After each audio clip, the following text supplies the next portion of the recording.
Hey. All right. It's Friday, and you know what time that is? It's time for us here to go live from B2B Tail, and we're going to be talking about marketing and putting the P in MEP, which is partnership with Erin Read. I am one of the co-hosts today, Damon Pistolka, that gentleman, pretty gentleman, I just want to say, right over there. Kurt Anderson is a co-host. We're going to be talking today and having a good time, but Kurt is going to take it away, my friend. Let's get going. Hey, thanks, Damon. I appreciate it. So, hey, our thing is we're changing, Damon. We're going to stop being the best kept secret. Yes, so we are. And I'll tell you, our friend here is no secret in the MEP network whatsoever. So, Erin Read, how are you? It's been way, way overdue. Thank you for joining us. How are you today?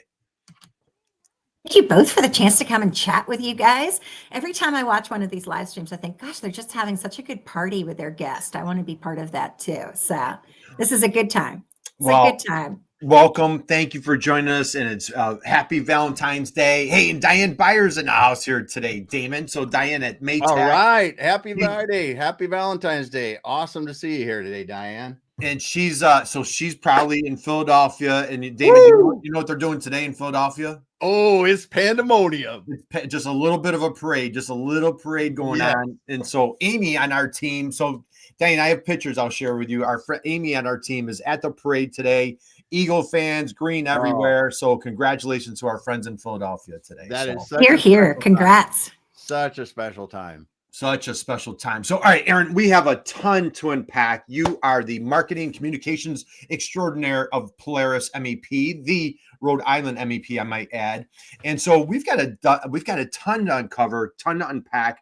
But before we go there, Ms. Read, I have a question for you. Are you sitting down? Are you ready for your first question of the day? You ready?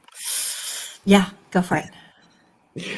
Erin, when you were a little girl growing up, just a few years ago, when you were a little girl growing up, who was your hero? Who did you look up to? Who did you admire? Who just showered you with unconditional love?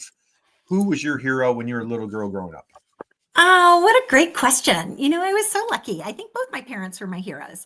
I had a really, really charmed childhood. My dad had gotten overseas with the Marines so he could pay for his undergraduate education at the University of Rhode Island. And he was this poor kid from Quincy, Mass. And then he discovered that he could speak Spanish like a native. And also he didn't want to live in the United States. So he and my mom got married and they just didn't live in the United States. They worked for businesses around the world. So I had this incredible set of heroes who always were just embracing life and travel and educating us and inspiring us and making contacts and friends everywhere. My father, my dad was pretty darn cool, I got to tell you. In his lifetime, he ran with a bull 17 times. Did he really?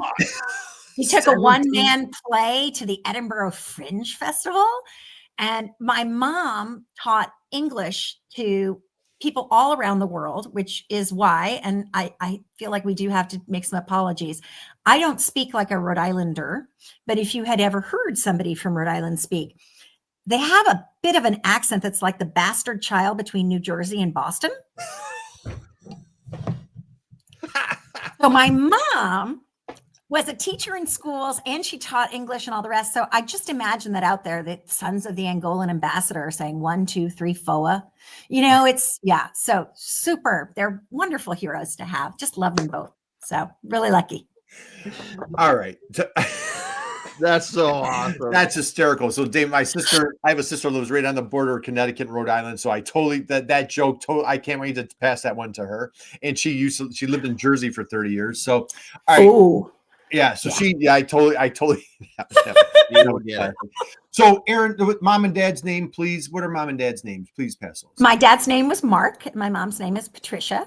Patsy, as we all called her. And they're just, good peeps out there. And lucky. So. Oh, that's awesome. Go ahead, Damon. Well, I just have to say, you said your father ran with the bulls 17 times. Yeah. How many times did he emerge with no injuries? Ooh, 17. Oh my goodness. I look at that and I'm like, that would be cool. But growing up on a farm, I had to do it before in real life and that's no fun. Like, who volunteers for this stuff? Yeah. My dad did. He was a really it was just a great joy for him. You know, Yeah. he had learned about all of that when he'd first gotten over there as a young man, and he made exceptional friends, and those friends continued to be our friends our whole life. So it was really That's lovely. awesome. That's awesome. And so, and Mark, if I caught, you said was in the Marines, so served our country proudly, lived all over the world. Any particular favorite country, Erin? I don't know, for you, your family, what was one of your favorite countries? Yeah.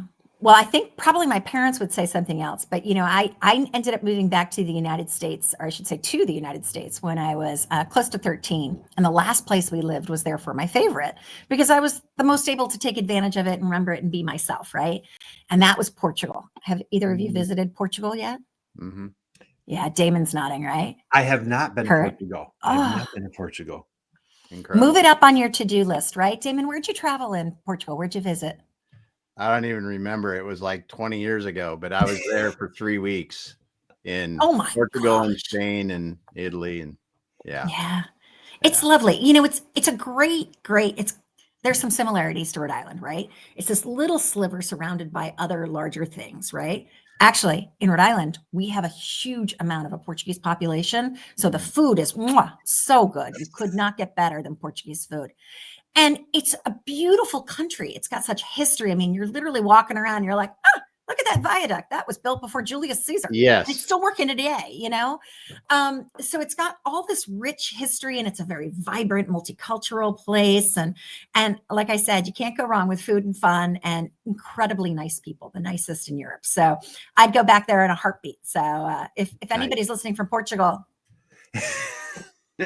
we had a guest not too long ago who was an expat who he and his family moved from Ohio to Portugal about 13 years ago and never left. And so never. phenomenal. Great to share there, Erin. So all right, let's dive in. If you're just joining us, we're here with Erin Read from the Polaris MEP. That is the Rhode Island MEP. If you're not familiar with the Manufacturing Extension Partnership MEP that we're talking about, we're going to dive into that in 1 second.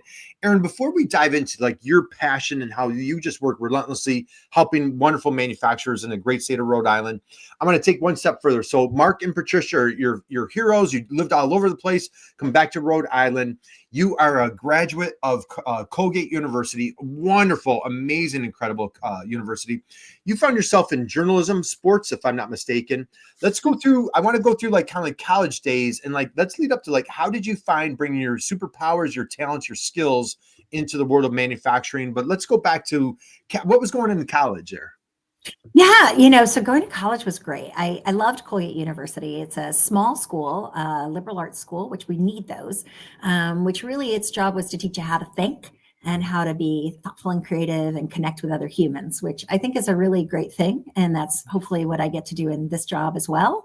But, you know, when I was there, we had maybe 2,400 students. So, you know, you'd go into a room and you would meet somebody, you'd go into a room and you knew a few people, which was lovely. And the best thing ever happened to me as I first arrived, which was I tried out for the volleyball team and I did not make it. And I should not have made it. I was fine in little teeny tiny town in Rhode Island that we'd moved back to, my mom's hometown, but certainly not good enough for college volleyball. But as a result, the coach for the team asked me if I would be the manager for the team. And because I was the manager for the team, the newspaper asked me if I would report on the team because I was already there. So why not? And that got me involved in the newspaper, the Colgate News. And so by the time I graduated, I thought I was going to be a journalist. I'd been editor in chief. I'd done all this stuff, et cetera. So I get out. It's 1992. And let me paint a picture of the world in a recession. And I come out of a liberal arts college from upstate New York with my Spanish and international relations double major. And I want to go into journalism. And we'll say that there weren't a heck of a lot of opportunities, which was great. And it turns out that the thing that I had really learned from Colgate that was valuable was an incredible technical skill, not those soft skills, but a technical skill. I could type like 93 words a minute with perfect accuracy because regularly student reporters did not put their things in time. So I'd be at 3 a.m. banging out a story, right? So I go and I sign up as a temporary secretary for one day. I'm supposed to be at this international organization. And I left 6 months later, having worked in several of the departments, including substituting for their PR coordinator while she was on maternity leave. And that said to me, don't be a journalist. if you want to tell stories, if you want to learn about things and help other people feel things and act on that information, be a PR person, be a marketing and communications person. So that's where I ended up. That is a phenomenal story. Yes. Gosh, one day turned into 6 months. Yes. I'm like a barnacle. Hold on.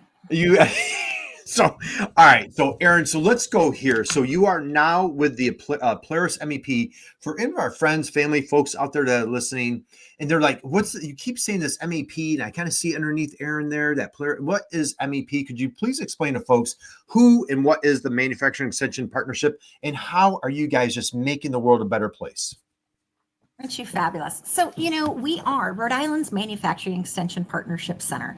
And what's great is that means that we're part of a network of MEPs, one center in each one of the states, plus Puerto Rico. And all of us have the same absolute mission. And that is, how do we make manufacturers in our state stronger, more competitive? How do we help them not only sleep at night, but reach the dreams they had the night before, right? That's where we're supposed to be, and we're supposed to be able to thrive. And so I joined Polaris MEP about 3 weeks before the pandemic hit in 2020. I came over as a consultant after a long career, right, in marketing. And I was supposed to be running like events, in-person events for them. I canceled them all. And it turned out that some of my other skills were helpful. But it was really funny because when I first Googled, because we live in Google's world, right? Googled Polaris MEP, and I'm like, well, this is really weird. Why is a company that makes snowmobiles and those horrible slingshot machines in Rhode Island as a nonprofit helping manufacturers? And it turns out we have nothing to do with those people. Right. What we do is we're like a North Star, Polaris, the North Star, right? And we guide manufacturers to the solutions that they need. And we do that through the power of this extraordinary MEP national network. And that means 51 centers, 1,400 plus experts, right? And then all the connections they have, so that when a client comes to us with a problem and says, I'm not sure how to get to this, we can say, we're here to help. And that's a really incredible gift, right? To have that position. Mm-hmm. Absolutely. All right. Absolutely love that. Damon, what do you got? That is one of the things I really enjoy about the MEPs is you could, if I was at the MEP today and someone came to me and talked to me, and it was something I had no idea how to help, how to solve, all I have to do is go out to the network and go, who knows something about this? And you will find somebody. It's amazing. It's amazing. It is. It really is. MEP network. It is. And that's the E in MEP, right? So it's manufacturing. All we do is manufacturing. There's so many companies are out there and so many people are out there who are manufacturers and they don't even realize it, right? Yeah. So, we talk frequently to people. Right now I'm running a farm business accelerator, and you might think a farm business is a manufacturer. Well, they are if they're taking what they grow on the farm, adding value to it and shipping it off the farm so that it can benefit other people, right? Mm-hmm. So that's the manufacturing part of it. And the extension, Damon, you hit it on the head, right? Mm-hmm. We have an extraordinary, between Polaris MEP and our sister center 401 Tech Bridge, which 401 Tech Bridge really focuses on the commercialization of technologies that are useful to the Navy, basically blue economy in that area. But between those, we've got about 29 people in our staff.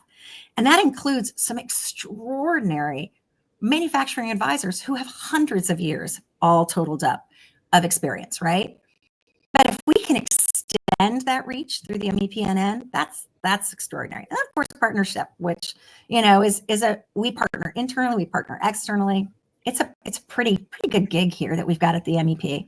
So absolutely love it. So all right, let's go here, Erin. A couple questions to dive into Polaris. I want to dive into the menu, all the extraordinary things that you guys offer. So if manufacturers out there, they're like, man, I'm not familiar with this MEP. Like I could use some help here. 1,400 people strong, all sorts of expertise, experience. You just mentioned hundreds of years of experience on your team alone. What are some of the things on your menu, some of the solutions that you provide to help your manufacturers? Great way to put it. Totally shamelessly stealing a phrase that Kathy Mahoney, who is the center director over at the Mass MEP, right? She's the president of the Mass MEP. She always says it's top line, bottom line, and pipeline. Oh, and I love that description, right? We can help with your top line, your bottom line, your pipeline. We don't want a manufacturer to say, gosh, how can somebody Six Sigma my quality department? We don't. What we want them to say is, hey, I've got a top line goal. How do I reach that, right? So in Rhode Island, for example, birthplace of manufacturing in the United States, right? It's where the Slater Mill was. Textiles started here. It's great. We still have a very strong textiles network, but it's not the textiles of old. It's really innovative textiles. I mean, this stuff is so cool, right? So Textile Innovator comes to us, right? And they have invented this new way to be able to do textiles where they take things that are fibers that are smaller than one hair on my head and they weave it into fabric. So it could turn, for example, a uniform that one of our warfighters is wearing into a computer right here. It's a circuit board. It's exceptional, right? So they've got this great idea, but where do they go? Top line growth. How do they do it, right? So they worked with our team, but they also worked with our 401 TechBridge team because we were able to extend what they had, extend their reach, make some connections to them, right? For partners, help them apply for SBIR and STTR grants, get them the collaborators that they needed to kind of get this going through. And we gave them then operational training so that we could improve, so they could get it out there, right? This is all top line growth, right? So that's a pretty exciting way that we can kind of help somebody with their top line growth. Great. So bottom line, top line, bottom line, pipeline, bottom line, right? Bottom line, everybody needs to cut costs. That's always the way they're thinking, right? But it's also like, how do you identify where you can cut the costs without sacrificing quality, customer service, productivity, right? So we had a coffee manufacturer. Love coffee manufacturers. They're just the greatest people, right? Yes, coffee is manufacturing. Roasting, packaging, right? That's manufacturing, right? So they came to us and we worked with them on lean manufacturing training, right? Those very smart concepts. And then also did some facility layout. Once they'd gotten lean, they realized, hey, this isn't physically set up for us to be the most efficient possible, right? So one little thing that's cool about MEPs, right? We are measured. We get this incredible support through the National Institute of Standards and Technology flowing down into the Hollings Manufacturing Extension Partnership, right? And since NIST has standards in their name, they want to make sure we're up to standards, right? So you guys know this. They go about 6 to 12 months after we finish a project and they say, did Polaris MEP do what they said that they were supposed to do? So they asked this coffee manufacturer, did Polaris MEP do what they said? And he reported back that they had saved $1.5 million. Wow. Now they're a company of 30 employees. I'm sorry, Erin. I'm a little older. I don't hear as well anymore. Like, can you repeat? Damon, did you hear what I didn't hear what she said. Not quite. I missed some of it. So this incredible coffee manufacturer, and the case study, of course, is on our website, reported $1.5 million in direct savings. Yes. Through what they were able to do by working on their bottom line, operational efficiency, continuous improvement, lean manufacturing, the facility layout, which wasn't a huge thing. They didn't add anything, right? They're not adding square footage. They're reclaiming square footage. They're using it better, right? $1.5 million worth of savings. That's a heck of a bottom line improvement, right? Yes. I think we could all use that, which is pretty cool, right?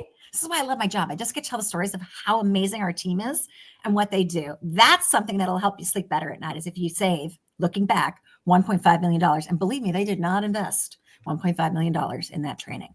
They invested the time and commitment, and we got to invest our experts, which was great. All right, so that leaves pipeline. You got to speak to the wonderful Erin Clemens, our senior workforce manager. He came and talked to you guys a while ago. And so our workforce team is amazing because we really look at kind of that pipeline starting from the very like K through 12, things like manufacturing day, outreach to schools. We have this incredible workforce coordinator, Supriya. She goes each week and she sits at the Providence Public Library on a day when they have all of these different team groups in, and she just answers questions and she passes out materials and she makes things happen, which is really good. She's also working with our Textile Innovation Network on a young professionals thing. So again, K through 12 and also university. We have Erin, who really is extraordinary. And he works on training programs and fair chance and second chance and incredible things. And then we have, if you've not gotten a chance to meet the amazing Lindsay Brickle, who is our Director of Workforce and Community Partnerships. That woman is changing the world hourly. I'll tell you guys a story later when we talk about partnerships, about what she was able to achieve, but she is extraordinary, right? So that's all of these things, no matter what, we say to our manufacturers, what do you need so that you can succeed on your top line, your bottom line, your pipeline? And then we help them get there. That's it. That's what we at the MEP do. Damon, drop the mic, man. Drop Yeah. the mic. As a matter of fact, let's hey, Diane Bayer says Diane dropped the comment in. It says top line, bottom line, pipeline, and then she said NIST. That's the National Institute of Standards and Technology. You know it.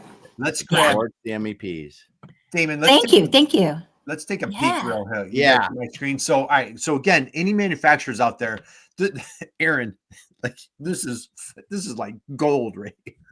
So your energy is just so contagious. This is so awesome. So what we encourage you to do, if you're a manufacturer out there and you have not engaged with the Manufacturing Extension Partnership, that is your local MEP. This is the state. This is the map right here. There's an MEP, as Erin's describing. You like this story, $1.5 million, not invested, saved by just more organization efficiency. Just that is priceless, absolutely priceless. And as we're striving to make our country more competitive from a manufacturing standpoint. So here's the map. If you go to the NIST, National Institute Standard Technology, NIST MEP website, you will see this map and you will see the MEP near you. So Erin, I'll stop sharing on that. So that was, man, I don't know. That was like an incredible description.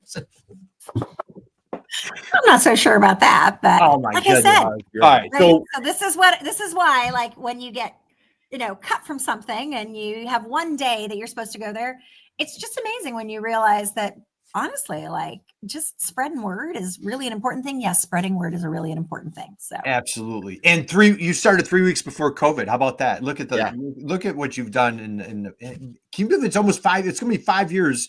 Like in what? It's going to be 5 years. Isn't that wild? Yeah. Absolutely.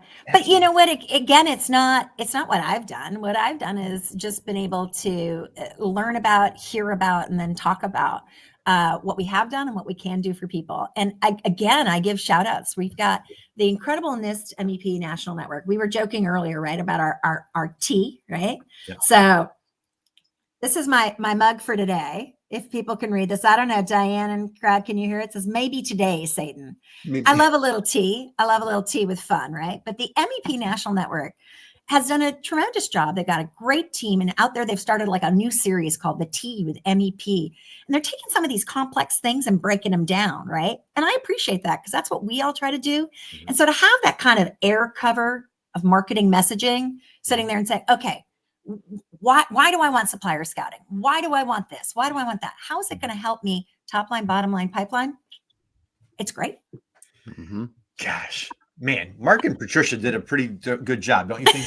Yeah, I think they did a pretty darn good job. Yes, so, all right, we still have a lot to cover. Erin, you mentioned agriculture, you mentioned textile. So, for folks that maybe Damon's on the other side of the country, people that are not familiar with what's going on in Rhode Island, they're like, well, it's a small state, probably not big on manufacturing, but it is big on manufacturing.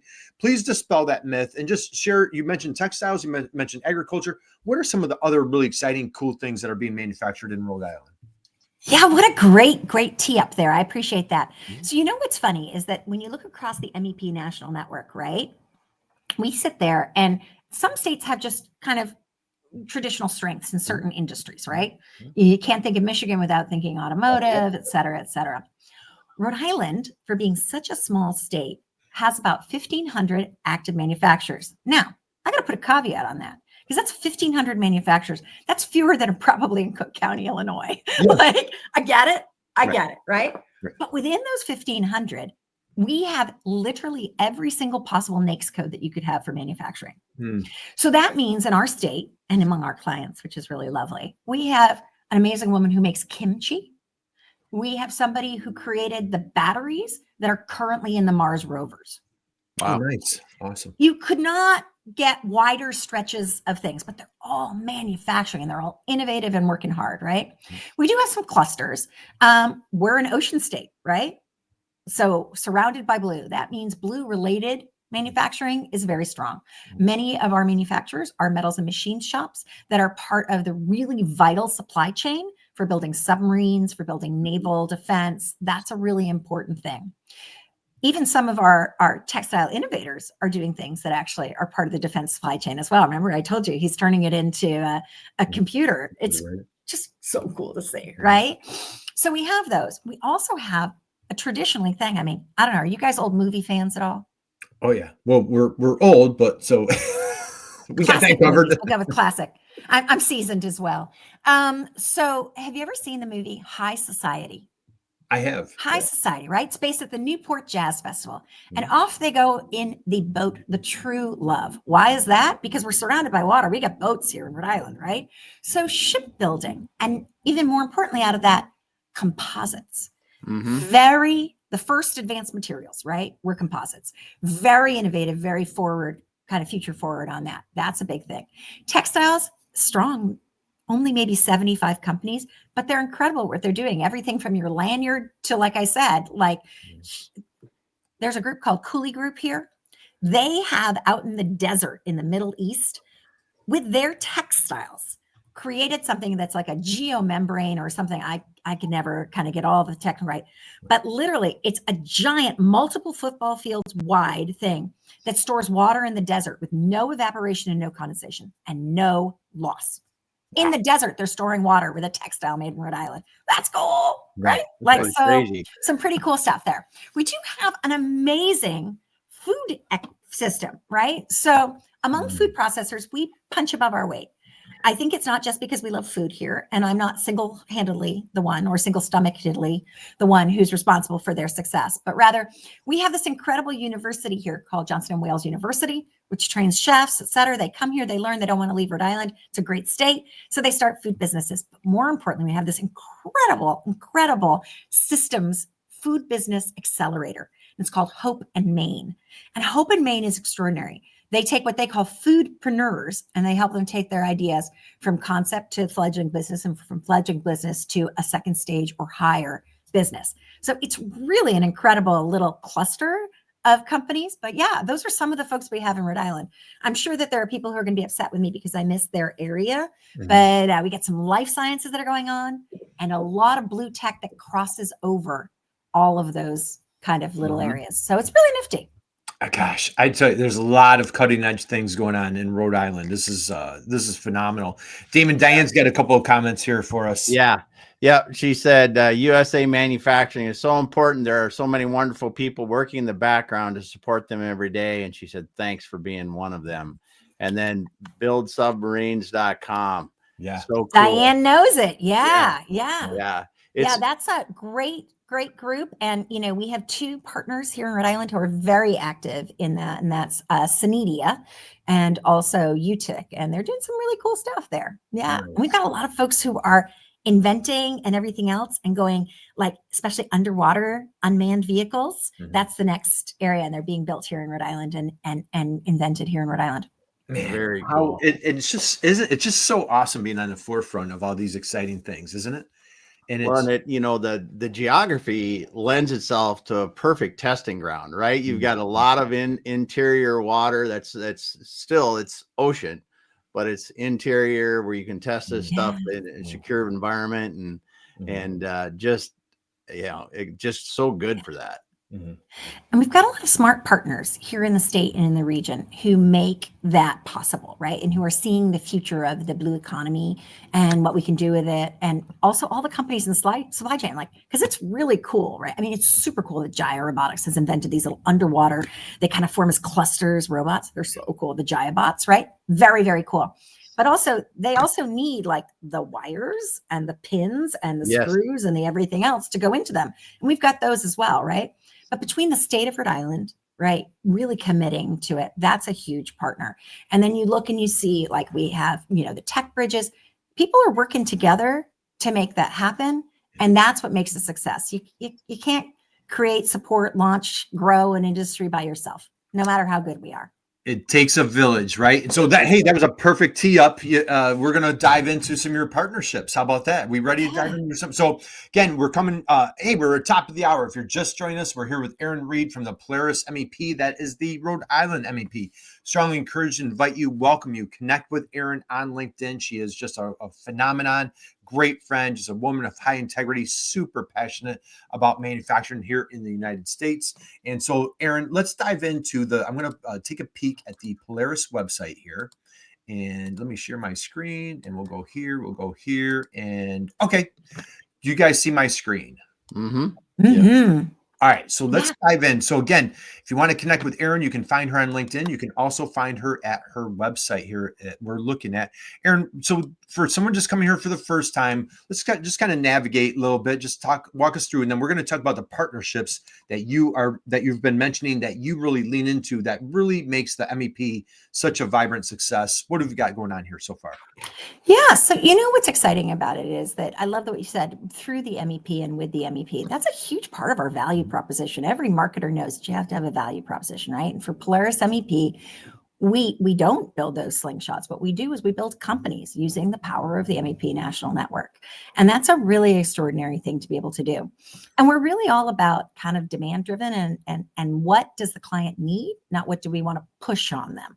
So that's why it's always like find the right solutions to your challenges and get help with what you need, because that's critical.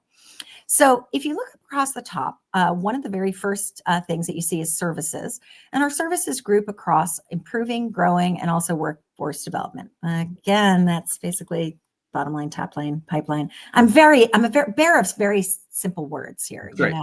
What is it? Pooh Bear of simple brain, little brain. That's me, right? But within that, there's a lot of different ways that we can skin a cat, right? So somebody could come to us and say, hey, my goal is to grow. And we say, oh my gosh, actually, you know what? If you put in a quality management system, trained up by our team, identifying the gaps, getting you so that you comply with ISO 9000 2015, you could actually pursue this growth area because you weren't able to even vie for those contracts before. You weren't competitive, right? So lots of different ways to get there. So we do try to get them to it. So, it's lots of ways. Sometimes the smallest, most incremental changes have the biggest impact in long-term scalability and sustainability, right? Under programs, you're going to see that that's a good example of all the different things that we can kind of do, both around technology, innovation, pipelines, et cetera. It's a large list, but even if you look at that, you already start to see a bunch of partners kind of listed. So, no matter what, that's a thread that we put through, kind of going through our results. We are measured on our results. So there's a lot of videos there. In fact, remember I mentioned the Hope in Maine story, right? Hope in Maine, which is this incredible food business accelerator. So we have this marvelous, marvelous project manager. That's what we call the folks who do our business advising, right? His name is Nathan Bonds. And Nathan is passionate about food businesses and has developed this lovely, lovely partnership with Hope in Maine. So he actually teaches one of their courses when they have clients first come on about standards and flows, et cetera. And if you went to our results section, you'd see a case study that's all about a company called Buppy Pets. And Buppy is because it was good enough for a baby to eat, but you'd feed it to your puppy, Buppy. And Buppy Pets does dog treats, and they're amazing. And, I loved it because we ended up being able to do, through the national MEP National Network, doing a video about that kind of three-legged stool that helped Buppy Pets be successful. It was Polaris MEP, it was Hope in Maine, and it was our partner who is the client. Because if you're not partnering with your client, you're never going to help them get to their goals. So yeah, we've got a bunch of things in there as well. So those are kind of the main highlights that we go around. A lot of different things. We try to really tell that story as much as we can of how they got success, because I'm hopeful, right, that somebody will look at it and go, oh, I can get that too, right? That's a problem I had. I relate. Excellent. Awesome. Okay, so I'm going to come back to you guys. Hopefully, I won't. All right, there we are. I'm always worried I'm going to close up my. So, all right, let's go over here. So, Erin, I'm going to pull up. All right, so again, go to Polaris MEP website. There's all sorts of case studies. We mentioned what's on the menu, all the services you provide. You can tackle lean. We talk about floor layout efficiencies. You do marketing services. So again, I love do it. Cybersecurity. We do a lot actually. That's a big topic now. And it's so critical. There is nobody who is safe, right? And, especially as we are balancing achieving the efficiencies and the potential of some automation, and especially the potential for taking somebody who has extraordinary skills and talents and having them stop doing the things that a machine could do, so that they can go do the things that only they can do, right? Yeah. That we want to make sure that we have that, right? But as you do that, you're connecting more of your machines, you're exposing yourself to more potential weaknesses. So we do a lot around that area, which is really wonderful. We also do a ton of leadership training, and leadership training at every level as part of career pathways, right? Mm-hmm. You've got somebody who one day they were on the line with their friends, and the next day they're supposed to be supervising their friends. They've never been given the skills to do that. Right. We can give them the training and the skills to do that. Yes. That's awesome. That's a huge piece. It's a huge piece in business because people are, display their abilities, and then that educational piece helps them become better leaders. Absolutely. And it never stops. Coaching CEOs, bringing them together in peer groups. That's also critical. We are always learning if we're going to be always improving. And that's at the core of manufacturing. That's the core of what you guys do at B2B retail and your own business, right? Have to always learn and always improve. Yeah, I love that. And you were mentioning that success story. I've got it right here. I wanted to share with everybody. Nice. So again, we're talking about partnerships and how critical this is. And so this right here, Erin, tee this up, or you mentioned it, teed up. But I love what you've done here is like you're highlighting, showcasing one of your clients. But just what's going on here? And we've got this is the puppy pets that you were talking about, right? It is. So the MEP National Network, which is an incredibly important partner, obviously, of ours, they do this ongoing series called the Heroes of Manufacturing, and they showcase these videos on the NIST MEP website. And a great thing for anybody to have a resource so you can hear the story and see the change, right? So what's cool about it is it's like a little bit of a pageant, a contest at first. You have to throw all your ideas at the MEP and say, please pick me. I want to tell this story, right? So we thought we had a pretty good story because our story wasn't just about how Polaris MEP helped a food manufacturing client. Our story was about how Polaris MEP, working with somebody who is an extraordinarily important local partner and driver of change in this ecosystem here in Rhode Island, and the client, all three of us worked together. And so that's really what it was about. So one of my favorite things about this video is that I got to be there the day they were shooting it, and I got to talk to the Puppy Pets team. Now, like many food manufacturers, when Lauren got started, her number one employee is, can you guess it? Her dog. Her mom. Her mom. I can't tell you how many moms are not enjoying the retirement the way they thought they would. They're helping their kids achieve their it's so much fun, right? So I'm talking to the mom, and the mom's telling me, when Nathan first came on board, I hated him. I was like, what? Nobody hates Nathan. Nathan is sunshine and goodness and Tigger. I mean, like, the man on the weekend has like 70 something chickens that he grows. I mean, he's still painting things for his neighbors. What? And she was like, oh, he was constantly watching everything I did and counting all my steps and timing me and telling me to do it differently. I was giggling so much at this because she's right. That's change, right? Change is hard for people. Yeah, right. And to have Nathan like watching you that way, right? He's doing it out of love and out of service, right? To help them be more efficient.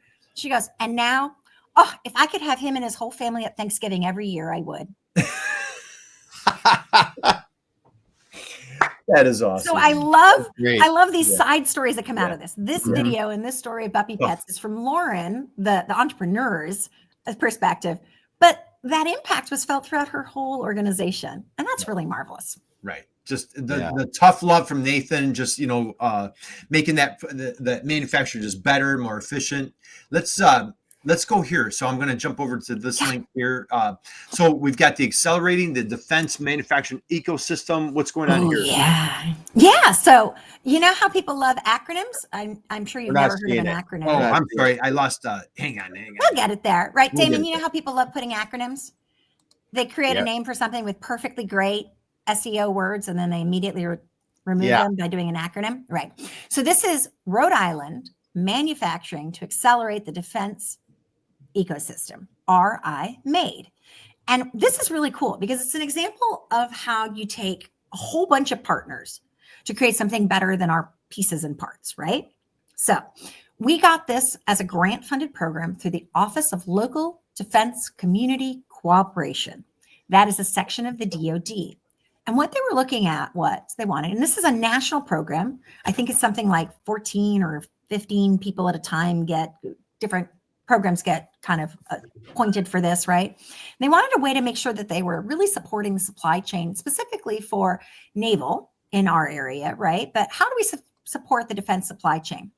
And so what we came to them with was a program that leveraged that national partner of the OLDCC, but also leveraged a bunch of our local partners, which was really cool, right? So what happens is it's got two phases. A client applies, and if they're accepted, then we send out to them a team of students from two of our academic partners, University of Rhode Island and the Rhode Island College. And we've trained these students to be little consultants, to walk the client through a series of assessments and create a report out and a plan. And this is free to them. This is thousands of dollars worth of gap analyses and recommendations that are to that. So what are we doing with this, right? Top line, bottom line, pipeline. They're getting top line, bottom line recommendations in it. But the pipeline, you now have a team of 7 kids who, honest to God, have probably lived next to a manufacturer their whole life and claim they have no idea that there are manufacturing careers. Right. And now they're seeing a place for themselves in manufacturing careers. They want to work in it, right? It is incredible to see that. And it's something that we started at first just with the University of Rhode Island students. And then Rhode Island College is like, we want in too. So now we're working with Rhode Island colleges. We've even got some kids from Community College of Rhode Island. We're looking at, it's so neat. Several of our partner organizations have put some of their manufacturing, like their advisors, onto these teams, just so they can see how the process works, so they can learn more about manufacturing, so their organizations can in turn better serve manufacturers when they're working with them. It is so cool. We're getting great impacts from this. It's just nifty. In the second phase, after they've gone through that, very unusually, most grants don't let you buy equipment, but on this one, you could apply and get about $50,000 total to help do some of the investments that are recommended out of those assessments. It's really incredible.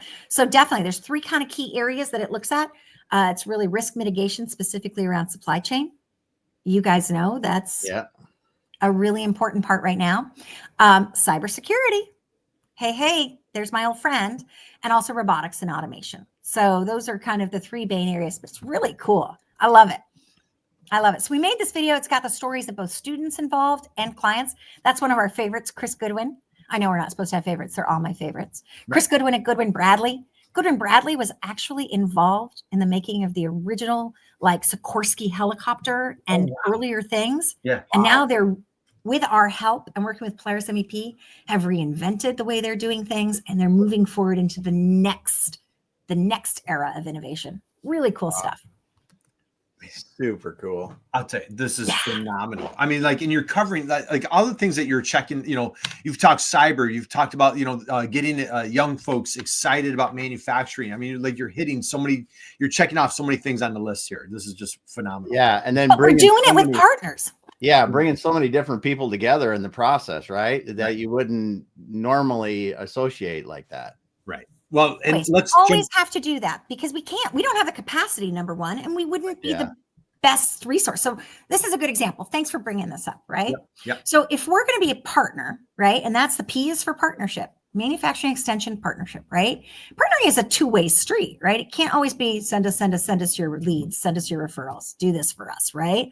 It really has to be getting to know our partners and what their needs are and also what their strengths are. What do they bring to the table that other people have not had the opportunity to learn about, right?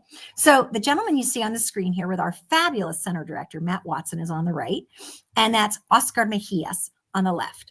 And Oscar is the executive director of the Rhode Island Hispanic Chamber of Commerce. So since Oscar founded the Rhode Island Hispanic Chamber of Commerce, it is so fast growing. And they don't serve manufacturers specifically. They just serve Hispanic owned or led businesses in Rhode Island. Many of those are actually makers and manufacturers. There are incredible folks out there who are making foodstuffs, who are making jewelry, especially jewelry. Oh, I need to leave my credit card at home every time I go to one of these events. But all of these things, it's also a potential source of people for our pipeline, bringing folks into skilled jobs, high-paying, well-paying jobs here in our manufacturing. So those are 2 of the things that we wanted out of it, right?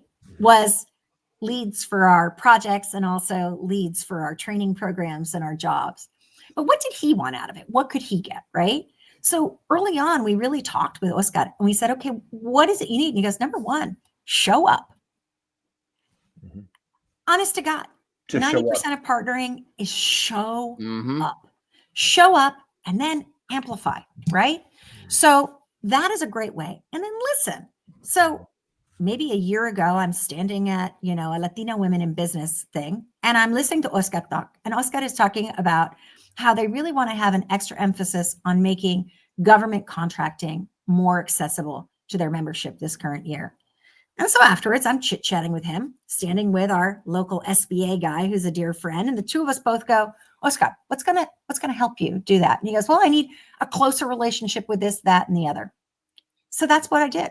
Went back, fired off a bunch of emails to our other partners and said, Oscar needs a closer relationship. I'm going to create a meeting. It's the three of us. I'm not going to say anything, but you're going to get to know our good friend. How does that benefit our manufacturers?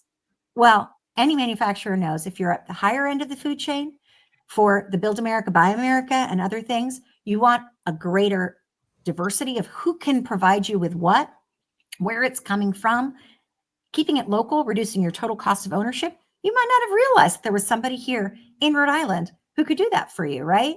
So our manufacturers are benefiting always from what they get. And Oscar and his team are benefiting as well because they're able to provide a service and have more doors opened than hopefully they were before. We're going to keep opening those doors for whoever we can because partnering is a two-way street. That's the best thing. Plus, they are the best fun events to go to. That's awesome. That is phenomenal. Great food, great fun. Yeah. Well, and a great transition. So I love the theme. And again, Erin, the thing here, it's not just like you at the MEP or just, as economic developers, it's all about just building relationships, right? Mhm. It's just all about just, all in it together. I'm teeing up this page for you. So we're kind of showing different examples, but again, we're on your website and you're giving a shout out to this vibrant referral partner, strategic partnership network that you have. What's going on here on this page? So, it's a wonderful thing because these are just kind of a highlight of some of our top level strategic partnerships. Mm-hmm. But I love the way that you said referrals too, right? I jokingly call myself a marketing mercenary. I'm the kind of person who's like, what are you going to do for me, right? Because at the end of the day, I get judged by my business objectives for my MEP. My MEP gets judged by its funding partners, right? On whether or not it's delivered the goods. So we do things because they're the right thing to do, but they're also right for our business objectives and everything else. Mhm. And so when you look at this, every single part of this illustrates that power of the partnership, the power of the P in MEP, right? Rhode Island Manufacturers Association is the trade association for Rhode Island. It's the NAM chapter here. The executive director there regularly talks about Polaris MEP and RIMA, as we call it, being two cars on a highway going to the same exact destination. We may not take exactly the same lanes all the time, but together we get to our goal. And only by the both of us getting there does the entire industry come with us. Wrighton is the Rhode Island Textile Innovation Network. We actually support that. We run their meetings, etc. Win-win, right? Marketing mercenary gets her leads. Most importantly, we get the deeper understanding. We get the deeper relationships. We can do direct matchmaking, all sorts of things to strengthen textiles because they are so important in this state, right? It's just when you look at all these things, even like, again, we talked about food, right? Rhode Island Food Policy Council, Hope in Maine, all of these things, as much as we can come together to leverage their strengths, then that's how we pay off on our little slogan, which is what we want to say, that we are the resource for Rhode Island manufacturers. That doesn't mean that if you call me up every day and you say, I need somebody who can write a social media campaign for me, I'm going to say, great, member of my team will do it for you. No, member of our team, that's not where they're best suited.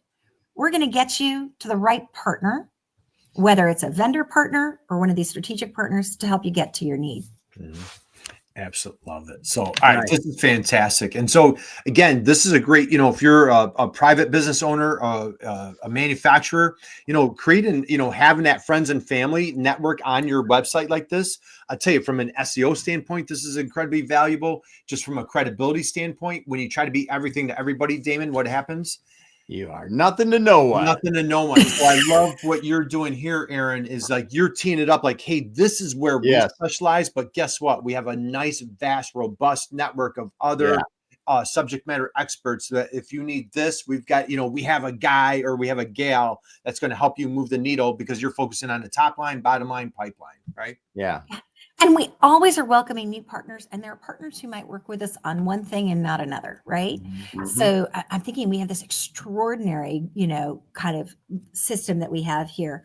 But even like when you look at, for example, the SBDC, every single state has an SBDC.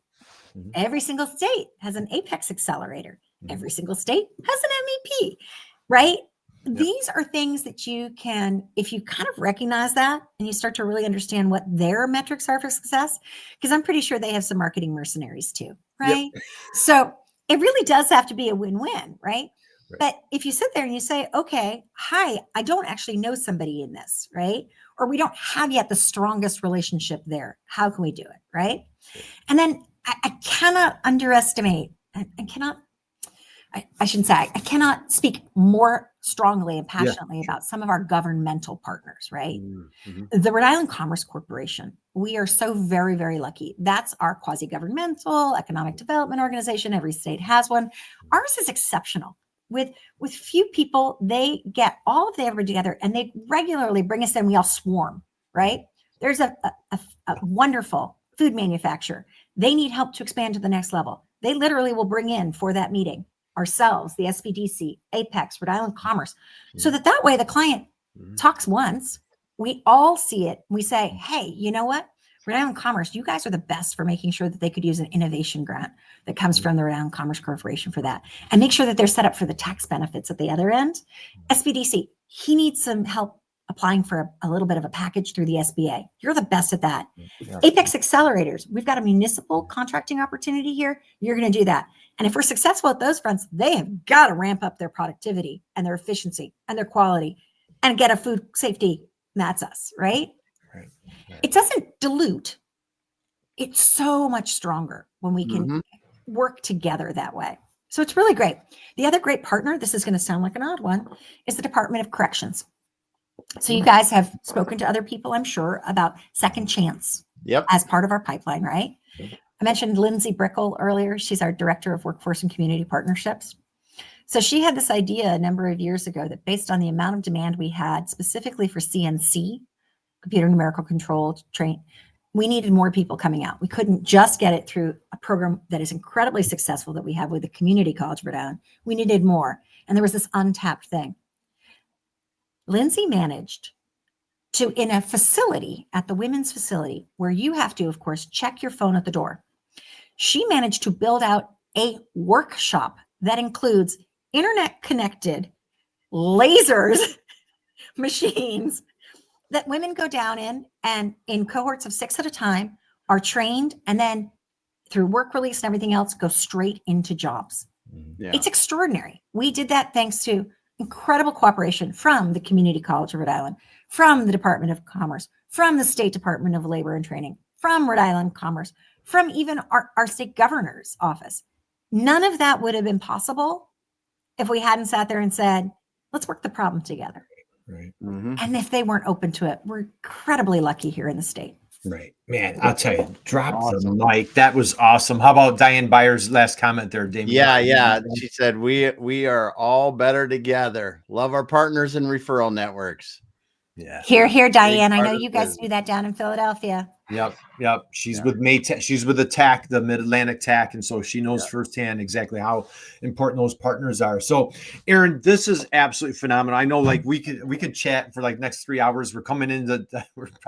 I think I told you. You probably shouldn't. Yeah. I think so. Anyway, so we'll start winding down here. But as we wind down, first off, thank you. But I have a couple more super quick questions for you. How about for friends and family out there? You've been fierce, marketer, your entrepreneurial spirit, you have a contagious enthusiasm. As you've been, through your illustrious career, working with clients, manufacturers, what would you say is the best business advice that you've ever received or that you would love to pass along? Best business advice that you've ever received or that you would love to pass along? Probably two of them. My old boss, Todd Harf, from Creating Results, which was a marketing agency I worked for 13 years. He used to remind me that time was not elastic. So when I would put too much on my plate with some sort of idea that, I don't know, I'd get a timey-wimey, TARDIS to give me an extra 6 days to get something done, he'd say, time is not elastic. So that's good advice. Not to try to take on way too much. But, I think the other bit of advice that I really loved was somebody once said to me, the only change that people like is from a gumball machine. And that sounds like the stupidest business advice you've ever heard, right? But this is the way I've interpreted it, whether or not this is the way it was supposed to be. It's just that really, change is inevitable. And for most people, change is hard and change is scary, right? And we in the MEP network, and we as enormously fabulous consultants and advisors, Kurt and Damon, that's what you guys are, right? You're always helping your clients change, and change is hard, right? And even as humans, just dealing with other humans, change is hard. So our job, because we are not gumball machines and nobody is going to like change on its face, right? Our job is to make that change more human, less stressful, more successful, just kinder. That's what we do. Awesome. Drop the mic, Erin. Man, that was phenomenal. Absolutely phenomenal. So, all right, the only change that people like is from a gumball machine. Time is not elastic. We've got top line, bottom line, pipeline, all sorts of just incredible value in this conversation. Erin, this had to be like one of the fastest hours of all time, Damon. Yes. This was phenomenal. Damon, your takeaways, your thoughts as we wind down. What are your thoughts? No, I just think that for me, I just love what I hear and how you're partnering there in Rhode Island with all the agencies to really help the manufacturers. I mean, bring the resources to them so they can really thrive and making a difference. Oh, thank you. I can't thank you two enough. Talk about making a difference. What you guys do every week, day in and day out, to help us in the MEP National Network not be the best kept secret. And more than that, to help manufacturing as an industry, as a great growth career, as an incredible driver of our economy, to not be a secret. Thank you. And we are really grateful for your ambassadorship, your partnership. So thank you very much. Well, thank you, Erin. So, all right, that means a ton to us. Thank you. That was special. So, hey, you know what? It's Valentine's Day. Let's see if this works, Damon. Let's see if I can get this to work. Does it work? Let's see. Sometimes it works. I'm terrible at this. There it is. I get the heart. Now this looks more like a liver. Hey, Kurt can send the hearts. Hey, I haven't mastered that, but so that was for everybody out there on Valentine's Day. We're going to close down. First off, Erin, thank you. We appreciate you. We applaud you. We commend you for just your passion, your enthusiasm, your energy of what you're doing in Rhode Island is just off the charts. Just, hey, how about a big round of applause, Damon? Big stand ovation here for Erin Read for just absolutely crushing it. So, all right. Big thank you. Connect with Erin on LinkedIn. Check out Polaris. If you are a manufacturer in another state, we encourage you, we invite you, we welcome you.